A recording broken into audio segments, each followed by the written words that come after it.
had just left the nightclub, the bass still vibrating in my chest, neon lights fading behind me as I walked toward my apartment in Condesa. It had been a typical Saturday night. Drinks, music, strangers, and a woman with sharp green eyes who had caught my attention across the dance floor. One drink led to another, and by the end of the night, we were stumbling into a cab together, laughing, tangled, careless. Her name was Camilla, or at least that's what she said. We didn't speak much on the way back to my apartment. Words weren't necessary. The night was electric, the city alive beneath us, and I was too intoxicated to think beyond the moment. When we entered my small fifth-floor apartment, everything fell into place with dangerous precision. We moved together instinctively, clothes discarded, bodies pressing, hands exploring. The air felt thick, humid, heavy with the smell of sweat and perfume. Her lips traced mine, and my pulse skyrocketed, a mixture of lust, excitement, and the adrenaline of a night I hadn't expected to end this way. I lost track of time, lost in the rhythm of her, the heat, the intoxicating intimacy of a stranger's body against mine. The pleasure was intense, consuming, but it was fleeting. Minutes later, after we collapsed on my bed, tangled and breathless, she shifted, kissed my forehead, whispered something I didn't catch, and left. I watched her silhouette disappear into the night, the city's glow through my window framing her retreating figure. Alone again, the apartment was quiet, but something had changed. At first it was subtle, a chill, a draft, a faint sense of being watched. I laughed nervously, blaming it on the heat, the sweat, and the residual tension of the night. I was wrong.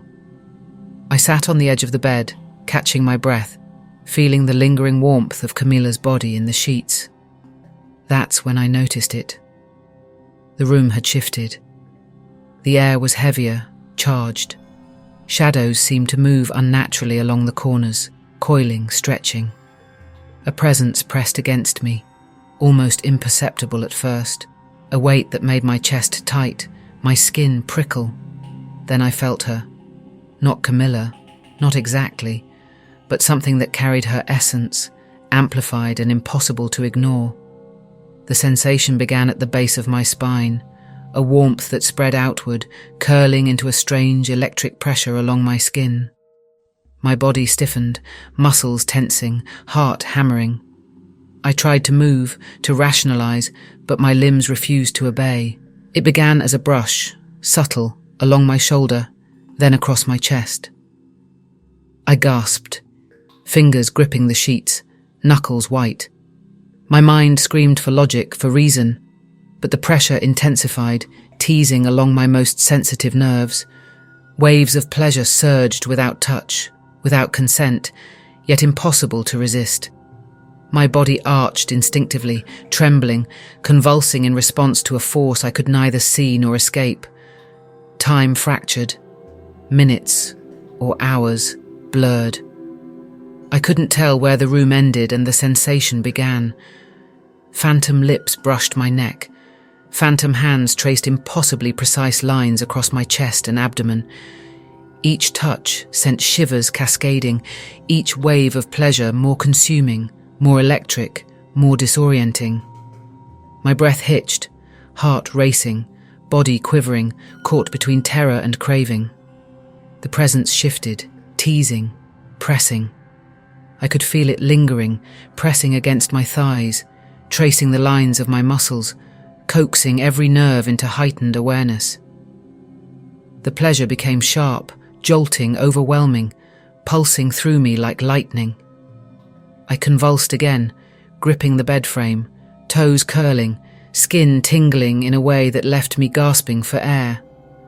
I tried to cry out, to push away, but my voice failed me. My body moved without permission, responding to phantom touches that left me trembling, drained, yet craving more. And just when I thought it might end, it escalated. The pressure became heavier, more intimate, pressing into me with a weight that was simultaneously terrifying and exhilarating. Every inch of me was alive. My climax hit in jagged, violent waves, sharp and consuming, leaving me shaking, gasping, heart hammering, skin slick with sweat. And even after, the presence lingered, teasing, coaxing, drawing me higher still. I could feel phantom hands tracing along my ribs, brushing across my chest, fingertips that didn't exist stroking every sensitive nerve, orchestrating another surge of pleasure that left me gasping, trembling. I collapsed to the floor, mind fractured, body twitching with residual sensations. But it wasn't finished. The air itself seemed to thrum with anticipation. My pulse spiked again as I felt phantom lips brushing my shoulders, neck, chest, each brush sending new waves of exquisite, terrifying pleasure. My muscles quivered, convulsed, arched, each surge sharper than the last, until I was trembling uncontrollably on the floor, breath ragged, sweat soaking my skin. The city outside faded. I became aware only of myself, the apartment, and the presence that claimed every nerve, every pulse, every sense.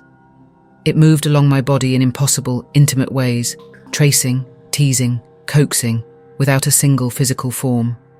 Each release, each climax, hit harder, more consuming, leaving me hollow yet heightened, a paradox of exhaustion and unbearable arousal. Even when the waves subsided, I could feel her lingering, phantom lips on my neck, invisible hands across my chest, a weight in the air that pressed against my spine. My body still quivered, my heart still raced, and my mind struggled to separate reality from hallucination. I knew it wasn't my imagination. This was too precise, too deliberate, too consuming to be mere fantasy. The night continued in a blur of pressure, teasing, and impossible pleasure. My body arched, convulsed, and shuddered under phantom touches, climax after climax ripping through me with an intensity that left me trembling, raw, and aware of every inch of skin, every nerve, every pulse. Even the familiar city hum outside, the distant traffic, late-night music, the occasional shout, faded to nothing against the storm inside my apartment. Eventually, I collapsed onto the floor, gasping, drenched in sweat, body shaking, heart racing. The presence had retreated slightly but had not left. I could feel the edges of her lingering, teasing, coaxing, pressing against my senses like smoke curling over my skin. Even as I lay there, spent, hollow, trembling, I knew she would return, and that my body would respond exactly as it had tonight, again and again, each wave sharper, more consuming, impossible to resist.